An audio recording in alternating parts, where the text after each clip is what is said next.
Hey everyone, today I will show you how to pay Distrokid with debit card. Let's get started. First of all, go to distrokid.com and log into your account. If you are new, you will need to sign up for a plan before entering payment information.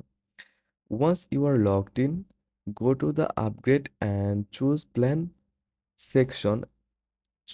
Select the plan that fits your needs to proceed to the payment screen.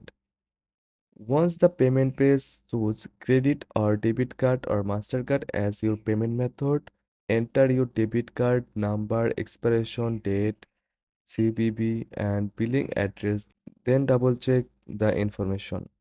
Click submit or join to complete the transaction. You should see a confirmation message that your payment was successful and your DistroKid subscription is active. And that's it. You are all set to use DistroKid with your debit card. Thanks for watching and happy music distribution.